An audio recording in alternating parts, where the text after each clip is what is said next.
saves lion from barbed wire. Then the lions do shocking things to him. A man saved a lion trapped in barbed wire.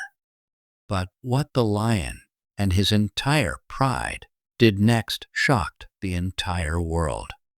It was late afternoon when John, a nature photographer from South Africa, wandered deep into the savannah with his camera gear. He wasn't searching for trouble, only a rare photograph. But fate had something different planned. As he trekked further into the dry grasslands, a strange noise reached his ears, a muffled, guttural sound that sounded like pain. He paused. It wasn't the normal roar of a lion announcing its presence. This was different, pained, desperate. Cautiously, John followed the sound until he came upon a shocking scene. There, caught in barbed wire fencing left behind by illegal poachers, was a majestic male lion. The lion's leg was horribly entangled, and deep cuts had exposed the bone. Blood stained the soil. It should have been a terrifying moment. John, just meters from a wild predator. But something in the lion's eyes wasn't anger. It was helplessness, fear, and something else, a silent plea. John's instinct told him to turn back. He had no weapons, no tranquilizers, no support. But another part of him, something deeper, told him to stay. He couldn't just walk away and leave the creature to die slowly. He knelt down, hands shaking, and slowly unzipped his bag. Out came a small toolkit, a water bottle, and some cloth. The lion didn't growl, didn't even flinch. It just watched him with weary eyes. John whispered, "Easy, boy. I'm going to help you." The moment marked the beginning of an incredible bond between man and beast. But John had no idea that his act of courage was about to set in motion a series of events more unbelievable than any photograph he could have imagined. With cautious movements, John crept closer to the wounded lion. The dry grass crackled underfoot, and each step felt like a leap of faith. The lion raised its head weakly and let out a low, breathy sound. Not quite a growl, not quite a cry. John's heart raced. He was now within touching distance of a wild animal capable of ending his life in seconds. Yet he felt no fear, only focus. Kneeling down beside the lion, he assessed the tangled mess of rusted barbed wire cutting deep into the lion's leg. He took out a pair of wire cutters and began the careful process of freeing the animal. Every snip was slow and deliberate. He poured water over the wound to prevent infection and used pieces of his shirt to apply pressure where blood flowed heavily. A few times, the lion jerked slightly. Each time, John froze, ready to back away. But surprisingly, the lion made no attempt to harm him. It was as if it knew, it understood, that John was trying to help. After what felt like an eternity, the final strand of barbed wire was cut. The lion gave a deep exhale and attempted to stand. It limped, obviously in pain, but it didn't collapse. John stepped back, unsure of what the lion would do next. But the lion didn't attack, nor did it run. Instead, it stood silently for a moment, locking eyes with John. There was something ancient and knowing in that stare, something that sent a shiver down his spine. Then, without warning, the lion turned and limped away, vanishing into the tall grass. John, shaken but alive, assumed it was over. But what he didn't know was that this act of kindness would not go unnoticed in the animal kingdom. 3 days passed. John had returned to the same area again, not to find the lion, but to see if there were signs of recovery, blood trails, or tracks that showed the animal survived. He carried fresh meat and a first aid kit just in case, but there was no sign of the lion.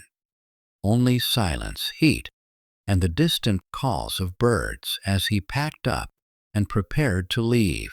A sound from the bushes made him freeze. A rustling, then a soft growl. From the golden reeds emerged the same lion. But he wasn't alone. Flanking him were 3 lionesses and 2 younger cubs. All of them stared at John, their expressions unreadable. The lion he had saved limped slightly, but looked stronger, more alert. He stepped forward, never breaking eye contact with John. The lionesses tensed, as if assessing whether the human was a threat. John held his breath. Any sudden movement could be fatal. But then something astonishing happened. The injured lion gave a soft chuff, a kind of vocalization used between lions, and turned his head toward John. The lionesses seemed to understand. One of them walked forward and sat just a few feet away from John. The others followed slowly. It was as if the pride had come not to attack, but to meet him. John stood still, stunned beyond words. A pride of lions surrounding a human being without aggression? It defied logic. But here he was, standing among Africa's most feared predators, and they were showing no hostility. What did this mean? Was it gratitude, curiosity, or something deeper? Some primal recognition of an ancient bond between man and beast? Whatever it was, John knew this was no coincidence.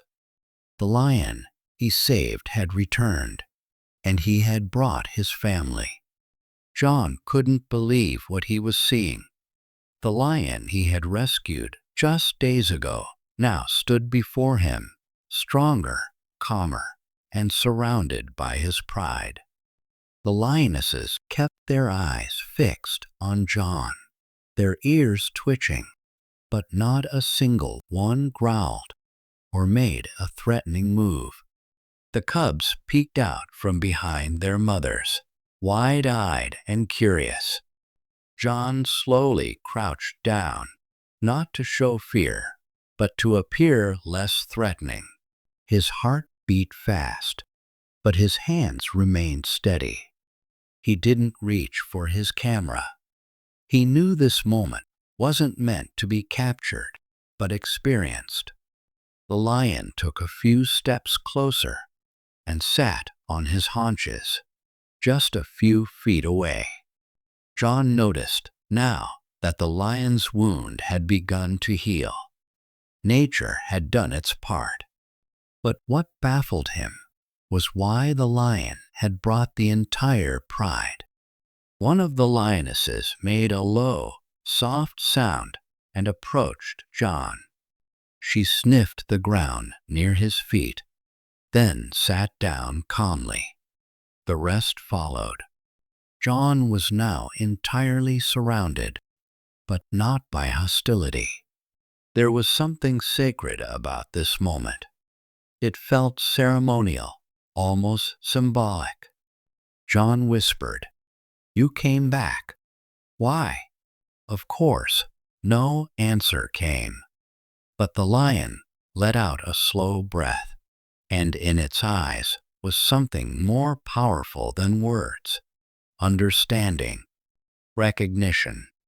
In that moment, John felt an overwhelming sense of connection.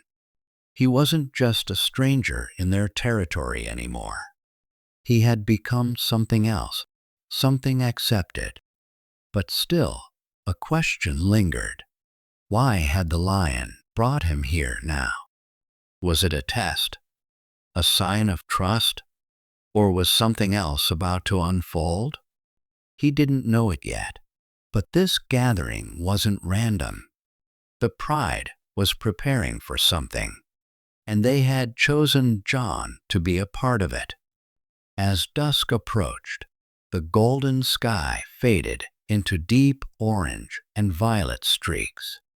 The pride began to move, slowly walking into the deeper part of the savanna. The rescued lion looked back at John, letting out a soft grunt, as if inviting him to follow.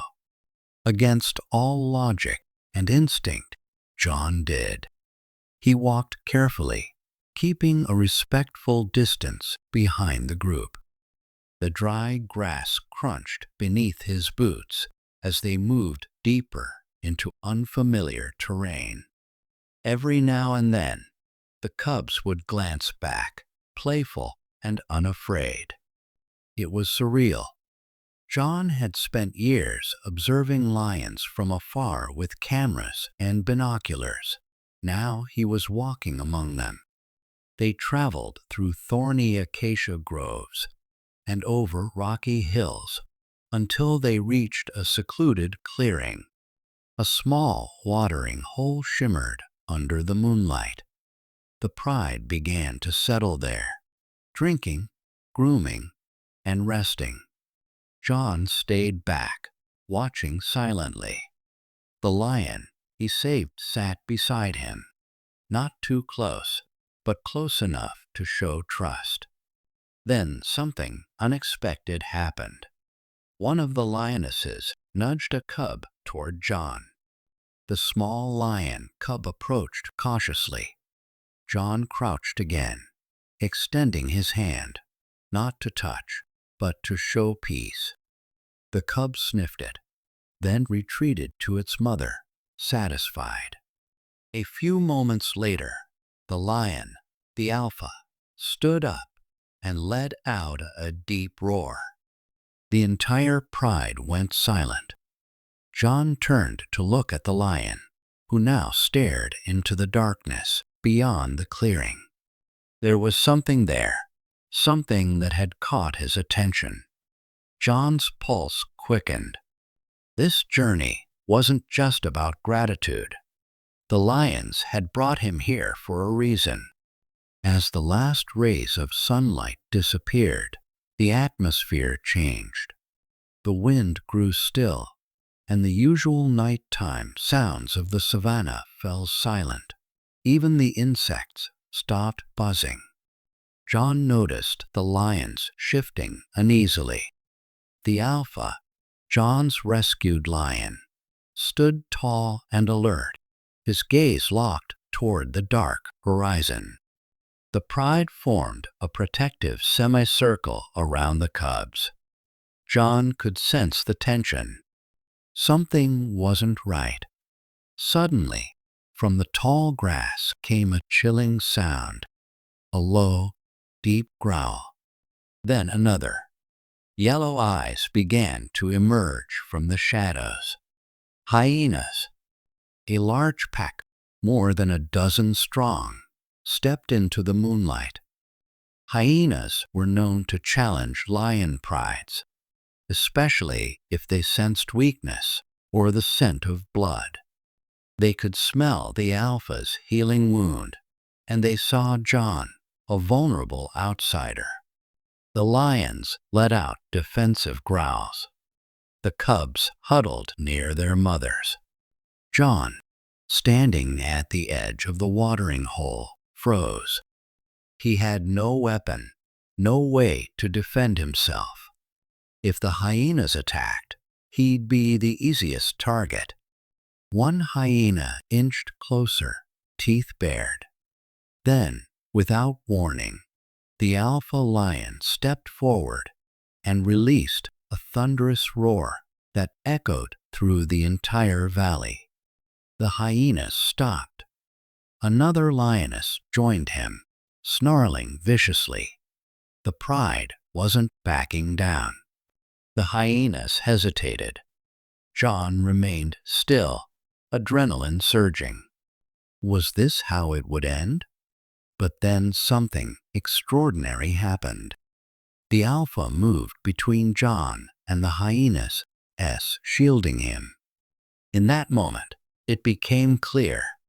The pride wasn't just protecting themselves. They were protecting him. John wasn't a guest anymore. He had been accepted as part of their pride.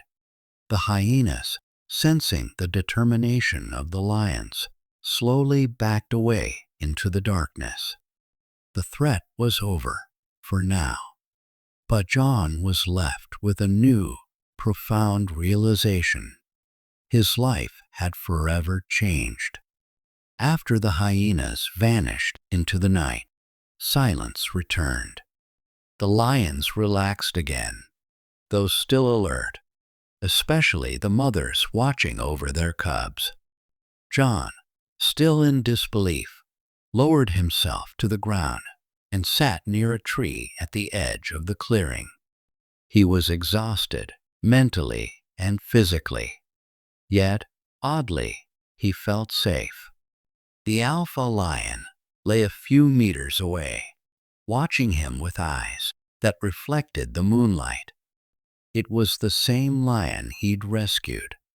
In that moment, there was no doubt. This animal remembered what John had done. Not just physically, but emotionally. It had changed something. John took a deep breath and looked up at the stars. He had planned on returning to his camp before sunset. Now he was spending the night surrounded by one of the most feared predators on earth. But there was no fear in him, only awe. The pride began to settle for the night. The lionesses groomed each other. Cubs yawned and curled up in the grass. The alpha stood up, walked slowly toward John, and lay down beside him, not too close, but near enough to make his intention clear. This wasn't just a coincidence. The lions had accepted him as part of their group for the night, maybe longer. John pulled his jacket tighter around him. The savannah was cold after dark, but inside he felt a strange warmth, a feeling of being welcomed, of belonging. As he drifted to sleep under the stars, he wondered, what would tomorrow bring? Would they leave him here at dawn? Or was he part of something greater now, something very few humans had ever experienced? He had entered the wild as an outsider, but now he was something else entirely, the human who earned the respect of a pride. The first light of dawn painted the sky in soft oranges and pinks. John awoke to the sounds of movement, gentle rustling, paws in grass, the occasional yawn or growl. He sat up slowly, realizing he had survived the night among wild lions. The pride was already on the move, beginning their morning routine. Cubs played with each other, while the lionesses stretched and watched the surroundings. The alpha remained seated, looking calm and powerful. John stood and stretched, careful not to startle the pride. He expected them to begin walking away, to return to their lives now that the danger had passed. But what happened next caught him completely off guard. One of the lionesses approached him, not aggressively, but with a strange sense of purpose. In her mouth, she held a piece of dried meat, likely part of a recent kill. She came close and dropped it gently at John's feet. John stared, stunned. It was an offering. In lion behavior, such gestures were rare. It meant she didn't see him as a threat, but as someone to care for, perhaps even as part of the group. The cubs came closer again, playfully sniffing his boots. One even nudged his leg. The alpha watched it all unfold without interference, almost like a silent leader giving his approval. John didn't touch the meat, but he crouched and gave a small nod. It wasn't about the food. It was about the gesture. He was now bonded with them in a way he could never fully explain. No camera could have captured this moment. No documentary could describe the silent understanding between species that had just occurred. He had crossed a line few humans ever approached, not just into the wild, but into the hearts of the wild. As the sun climbed higher, the pride began to stir. It was time for them to move on. John could sense it. Their instincts were pulling them deeper into the savanna, where they could hunt, feed, and protect their young. It was the natural rhythm of their world, and John didn't belong in that rhythm forever. The lionesses began to nudge the cubs along. The alpha stood tall, gazing out across the grasslands. Then, slowly, he turned and looked at John one last time. John stood still, taking in every detail: the powerful form, the golden mane, the scarred leg where barbed wire had once dug deep. He felt a lump rise in his throat. The lion walked toward him, not with aggression, but calm authority. He stopped just a few feet away, lowered his head slightly, and held that position. It was a farewell, not out of rejection, but out of respect. John raised a hand in a silent gesture of gratitude. He didn't try to touch the lion. That wasn't their bond. Their connection lived in silence, in the shared experience of pain and trust. And then, just like that, the pride turned and disappeared into the tall grass. No drama, no sound, only the wind left behind. John stood there long after they were gone, overwhelmed. He had come here looking for photographs, proof of life in the wild.